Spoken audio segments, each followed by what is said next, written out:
Hi y'all, welcome back. This is Regina's Crafting and More, and I'm Regina. I am going to be doing a test stitch on a mug rug, and it has the option for you to be able to stitch the side panels. I should say quilt the side panels. So this is what it will look like, sort of. This part is a little different. I've been playing around with Decorative Fill hearts. So what it does is it provides you the ability to stitch this or not, and stitch the decorative stitch. And then on the side panels, if you don't want to stitch the decorative stitch, say you've got a really pretty fabric that you want to use here and you don't want to stitch over it, you have that ability to skip that before it starts the actual design on the center. This is just a plain one. So let me turn this around and get started. So this style also gives you the ability to, if you're going to stitch the decorative fill or the quilting on the side panels, it gives you the ability to change the color of the thread, which on the version A mug rug, it stitches all the way across. It starts in here depending on the decorative stitch, and it comes all the way over here, and you don't have the opportunity to change the thread color of what stitches in here. So this style mug rug, this is the mug rug C style. So hang on, let me get started. This is the mug rug we're going to be stitching. It says Happy Valentine's, and it has two interlocking hearts in it with candle wicking around the hearts. So let me move this camera around. All right, so I have a piece of fabric for the center, and I've chosen a white. I like to do white because I do want to see that decorative fill or the quilting stitch. And I need to, yes, this is a good side. And I have my two pieces for the side panels, and they're pretty decorative themselves. So I don't know whether I'm going to stitch this or not, stitch the quilting on this. And then I have my two pieces for the back. All right, so I've got two pieces of really pretty fabric for the back. All right, so let me, I have hooped no-show stabilizer in my hoop, and I've used T-pins to secure it so it doesn't slip. Hang on. Get so aggravated when you're watching a movie, which I've been doing because I've been kind of digitizing and playing around with different things, trying to clean up my sewing room. And they come to a commercial and it goes up 3 or 4 times the regular volume. What is wrong with people? All right, so my first stitch is going to be a placement guide for the batting. Color stop number 1 is a placement stitch for the batting. All right, so I saved my batting from my quilts, and I just use what I need to in here. And I think this is going to cover it up, even though it's not straight, it's going to cover it up. All right, so you're going to need about a 9-inch wide by 6.5 inches long or high, it depends on what you want to term it, to cover this placement stitch. So I'm going to do that. I'm going to stitch that color stop number 2, which is the tack down of your batting.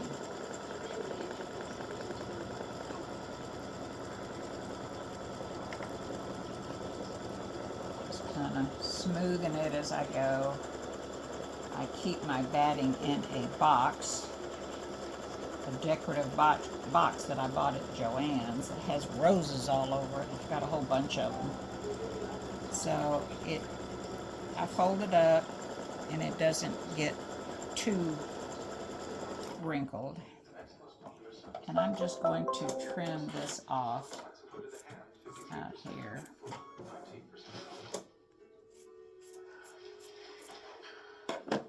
get rid of my excess.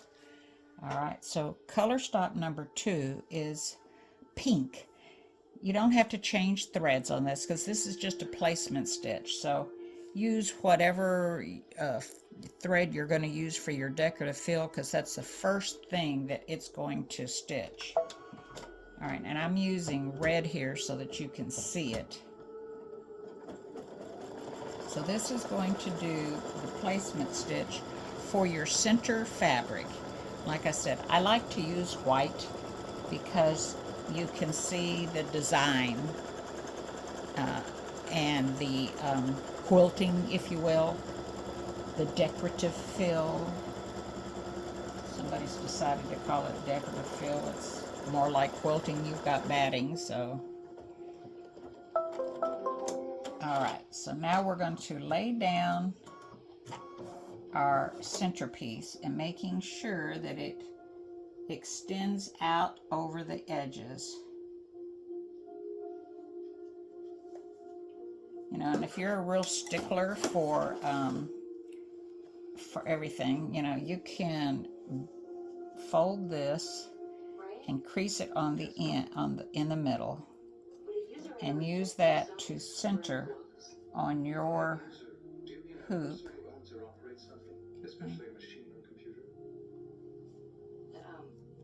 So you want to cover top and bottom, and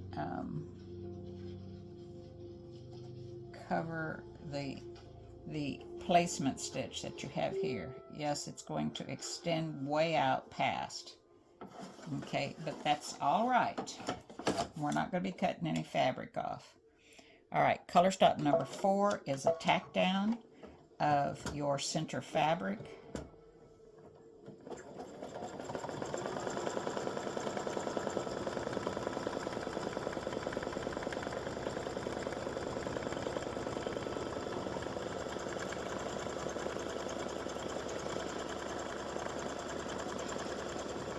So I have plenty of, or numerous, mug rug videos on my YouTube channel, Regina's Crafting and More, that you can watch. This is just the demo of Mug Rug C. Mug Rug A, like I said, stitches all the way out. Mug Rug A stitches all the way. Okay, so depending on the design, you know, it could start in the middle and go all the way around. This one does not. All right, so the next color stop number 5, is a placement stitch for your side panels. And all it's doing is stitching a placement line for you to lay your side panels up against. You want to take your side panels and turn them pretty side down and butt it up against that line that just stitched, and you want to center it as best you can. Let me put I want to make sure I do get this centered, so I'm going to put a little mark, and I'm going to use my ruler to see, because this is,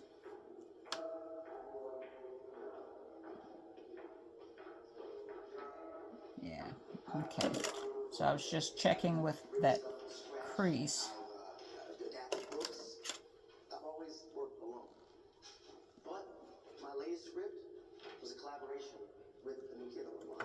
Turn it this way and fold up to that crease. Okay, so I've got it right there. All right, so I'm going to color stop number 6 stitches the seam line.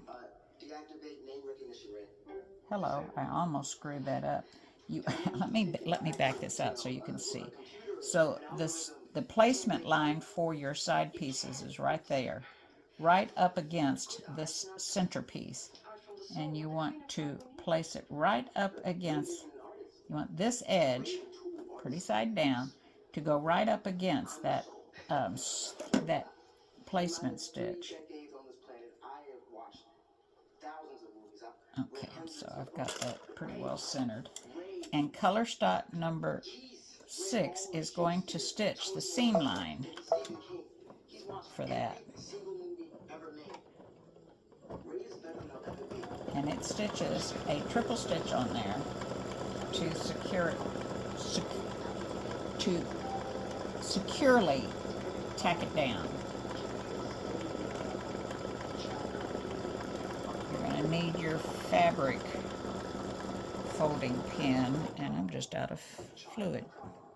So I talk about this fabric folding pin in all my videos where we have to fold the in the hoop videos. And this is the Clover fabric folding pin. You can get them on Amazon or any of the quilt shops. And it comes with this little refill, and you put 10 drops of this refill and then fill the rest with water. All right, so what you do is you screw off this end right here. You take this and you carefully put 10 drops in that end, and you fill that up with water, and you can see it filling up.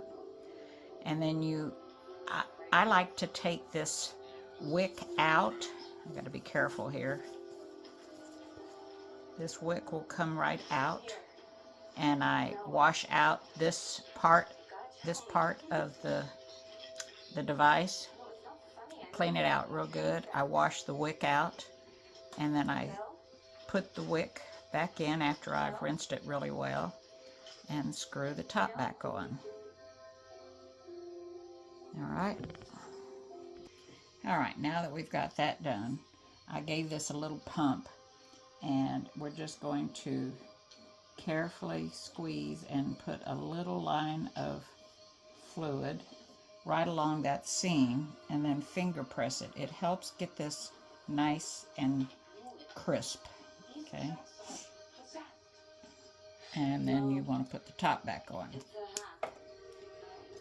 Okay, so color stop number 7 is a pink line, and it's telling me it's going to stitch down here.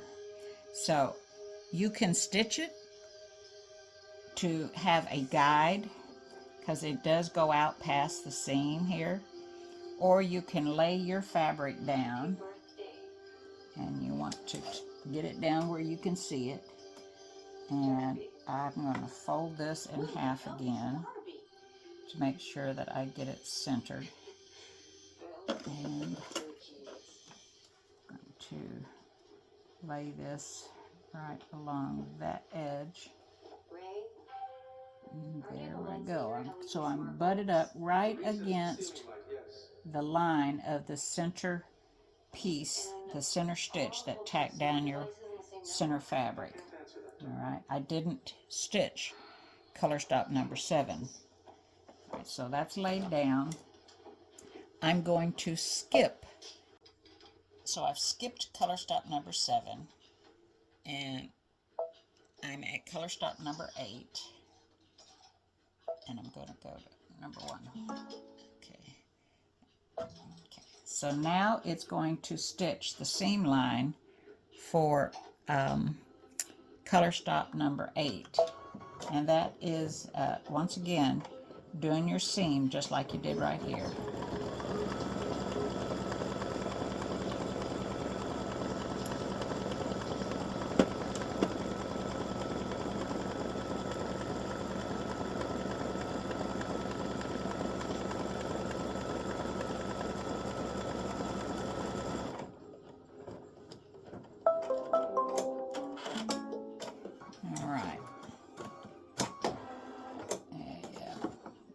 I didn't lay that down very straight. Oh dear.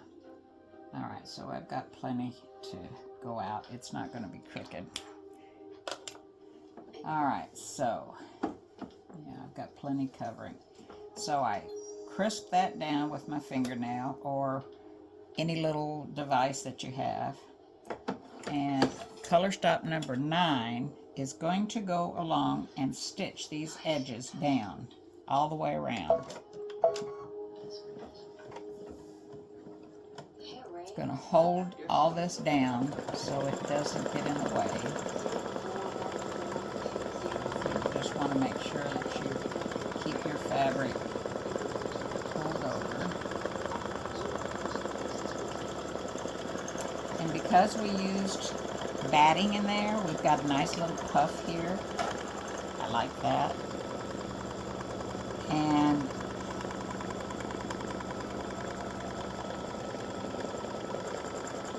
there we go. So that's all tacked down. Now, I am going to change my red thread for color stop number 10. It is the Decorative Fill. So let me turn this around so hopefully you can see it. This is the Decorative Fill. It leaves a hole where these interlocking hearts are. All right. So I'm going to stitch the Decorative Fill in this pink. Now remember, as you're stitching the decorative fills, even though when we create them, we don't stitch over the, we don't have lines going back and forth over a certain area. The program does that itself. But in the process of figuring out where it's going, it does stitch back and forth. All right, so I'm going to, so what happens is it makes your decorative fill darker. So I'm going to start this, and I will come back. I just want you to be able to see a little bit of how this does. And like I said, we create the design with one stitch, okay? And the machine figures out, I don't know how, where it's supposed to go and which way it needs to go in order to stitch this in one continuous stitch and not have thread cutting in the middle of the design.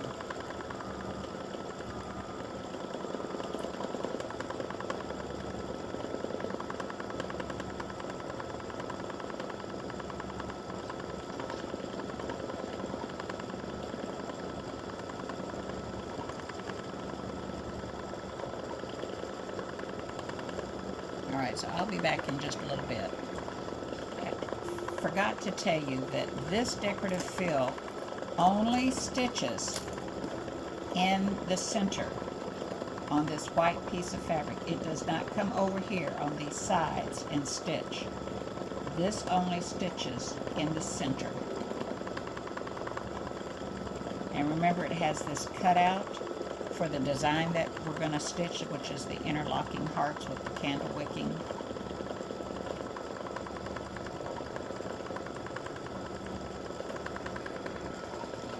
So you can see it's only going to this line. It might stitch a little over, which is no big deal because we're going to be putting the backing on there, and it's going to stitch right above this line.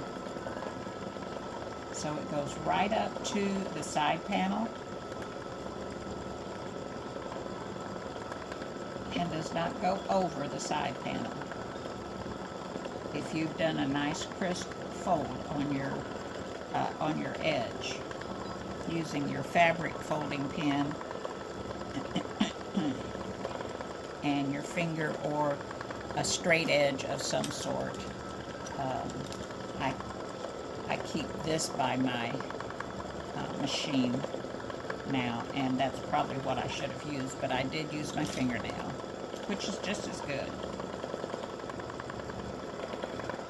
Alright, so I think it is just about done.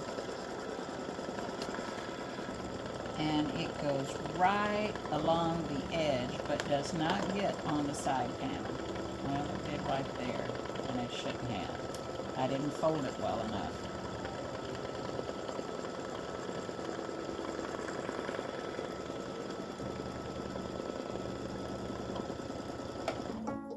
Oops, out of thread, bobbin.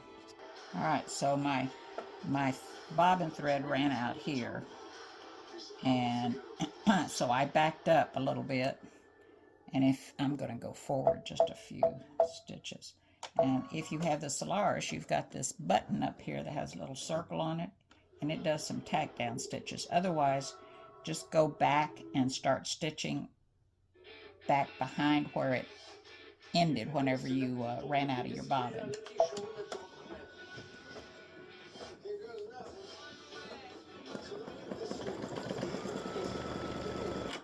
All right, so that back and forth that it was doing is something the program does. All right, so I'm going to take this out so you can see it. So a little bit right here, and I know that's probably because I did not push that fabric back over the sew line like I should have. All right, so now it's going to stitch the side panels. If I wanted it to stitch, it would come in and do the hearts on this side panel and then come over here and do the hearts on the side panel here. And I could change the color. Now I could put some red thread in here and stitch, but because of this fabric that I used, I don't think I'm going to. I need to. Let me change. All right, so I've changed my thread color to a red, and despite that it has these green swirls in it, I'm going to go ahead and stitch these side panels.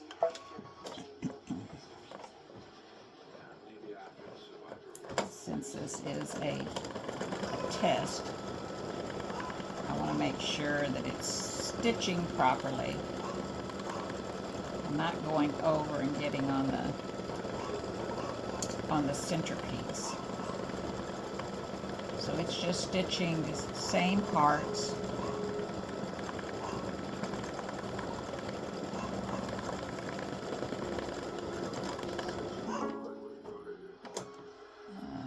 What?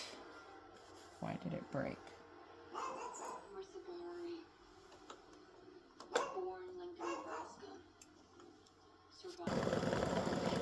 Alright, I had to re-thread. The thread got hung up in the top. Oh goodness. Alright. So it is doing its thing on the side panel. So far so good. I've got a loose thread right here. I'm going to trim before it gets stitched down. Alright.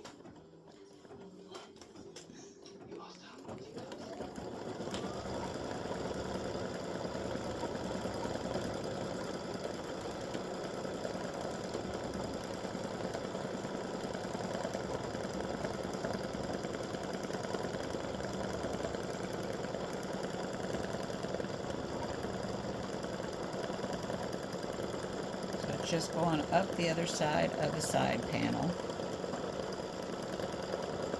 and we're going to come down on this side of the side panel, and it's staying right where it's supposed to. So I think I just didn't fold my fabric over well enough right here.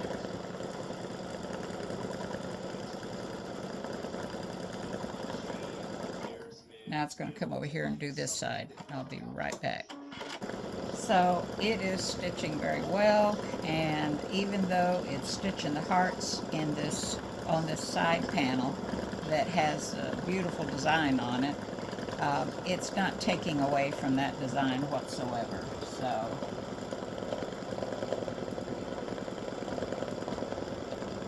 and that's stitching right up the side panel like it should. And it'll come around and do this outside.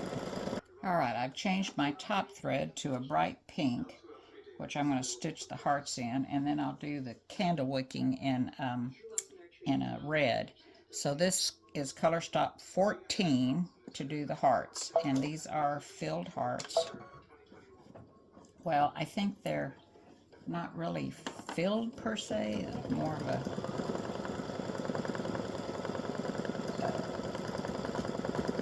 little open stitching, sort of, kind of. I don't know how to describe it.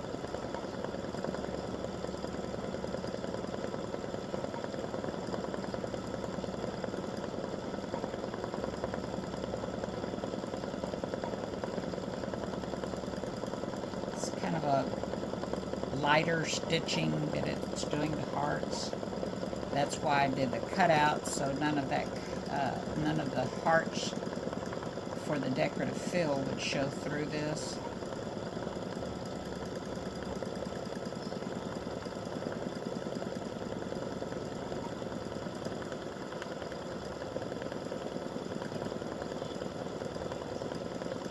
So this isn't meant to be a complete fill. So when it starts stitching, go, oh, it's not filling it up. It's meant to be a little open area.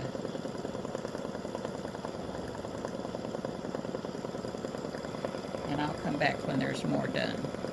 This is kind of a sketchy look. So here we are a little further along. It's doing the second heart now. You can see that it's more of an open, lighter fill. Kind of looks sketchy. So by putting your batting down, it gives it a little poof in each of the hearts. If you wanted more poofiness, you could put 2 layers of batting, which would, help in the soaking up any sweating that your cup does or spills or whatever. And then you would have to throw it in the wash and wash it. But I like that little puffiness in the hearts.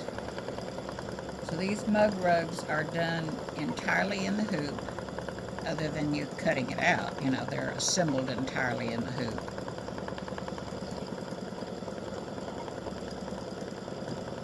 And it's just now finishing up the heart. And I'm going to change my thread color. So that was color stop number 2. I'm sorry, color stop number 12. Now it is going to stitch the text. This is color stop number 13. Let me trim this thread.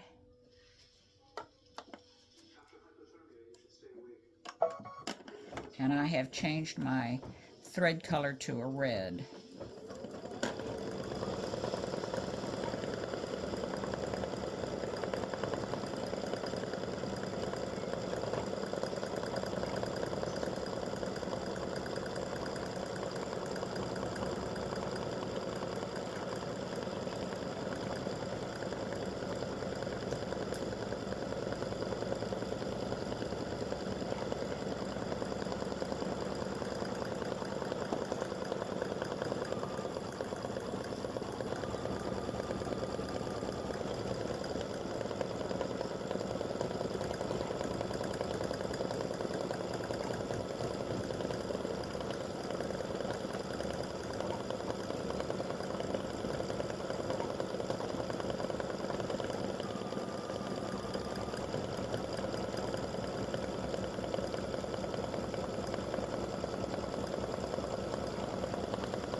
All right, so I've put in my gold thread, and it's doing the candle wicking. I wanted to tie into this gold on the side pieces. You can do it in whatever color you want. In the machine, in the design, it's red, but because of this gold, I decided to do the candle wicking in the gold.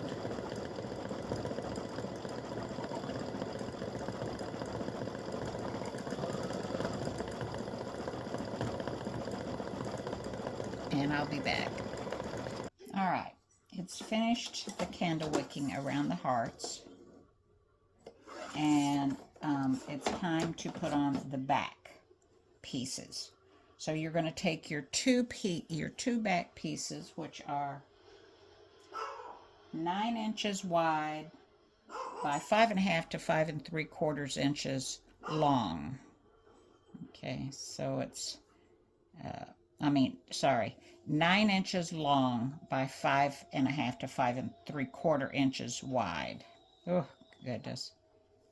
And you're going to fold it in half, and you're going to put the fold towards the center. You want to make sure that you're covering up the stitch line on the edge of the panel. On this edge of the panel, you want to make sure you're covering that up, and you want to make sure that you're overlapping the center on your hoop. So if I line those edges up, I'm still overlapping. All right, so I'm going to do that, and I'm going to take my second piece with the folded edge to the center, and I'm going to do the same thing. I'm going to align my my edges here and here, and I'm going to make sure that I'm right on I'm putting the raw edges right on the edge of the pieces. Well, actually, I don't need to do that, so I can overlap some more. I'm making sure, there we go. So we want to overlap this stitch line. Okay, so I've overlapped. I've got good overlapping of my folded edges.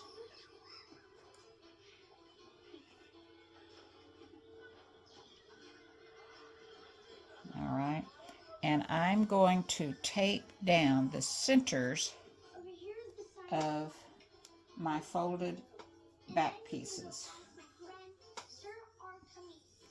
I don't want them flipping over as this goes around and sews. So I'm going to just, this is the 3M micropore tape that I'm using. And I'm laying this tape down to hold those folded edges down so they don't get kicked up. Put my hoop back on and change thread color. All right, so I've put my top thread, my red top thread in, and I'm going to stitch around these, and I'm going to hold these edges, hold these pieces down.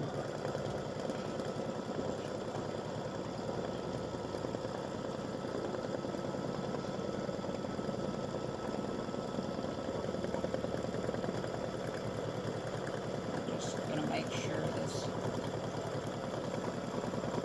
piece is smoothed out. I got lots of swirls on this one.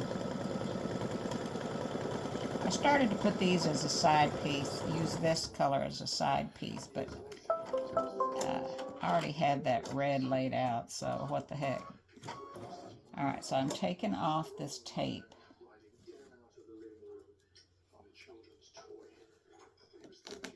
And it just peels right off, tears through off the thread. So this last stitch is going to do a triple stitch just to the inside of the stitch line that it just made. And that's to secure it down. Because we're going to turn this inside out, and we don't want anything coming undone.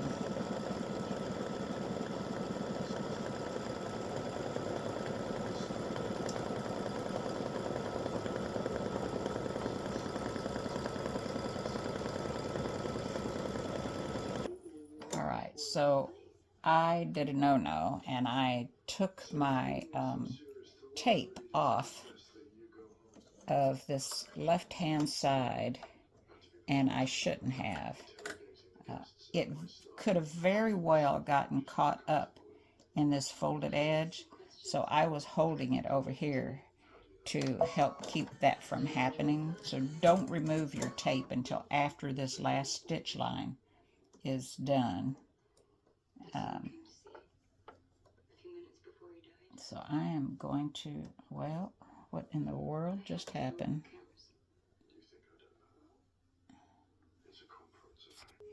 All right, so my thread broke. I backed up,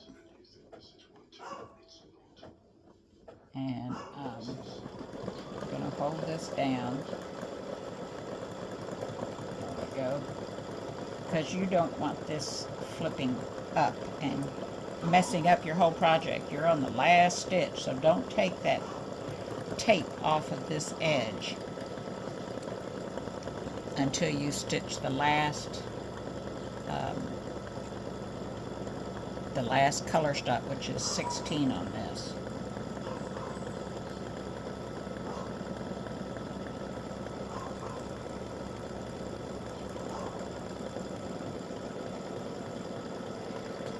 All right, so we've stitched our last stitch, which is a triple stitch. It's color stop number 16, and we're all done. So we want to take this off of the hoop.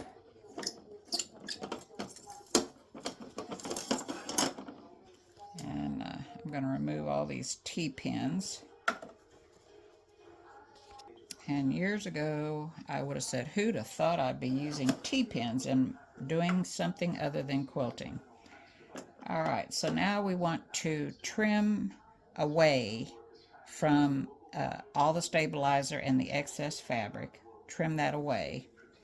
So let me move this hoop.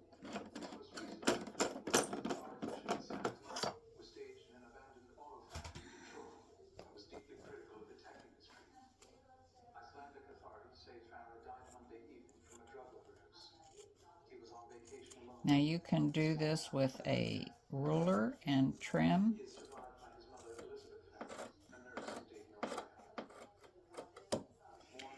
But I am just using my scissors, and this one is already cut pretty narrow down at the other edge, so I'm just kind of lining up with it.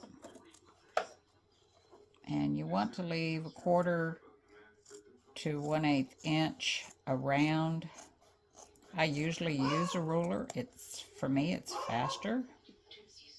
Okay, but then that means I have to get in my wheelchair, I have to move the camera, so I'm just doing it here.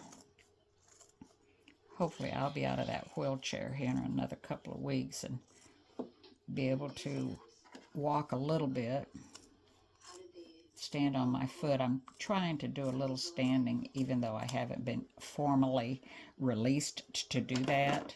They let me do it in PT Thursday, and she told me just start putting a little bit of weight, a little at a time. Okay. All right, so let me...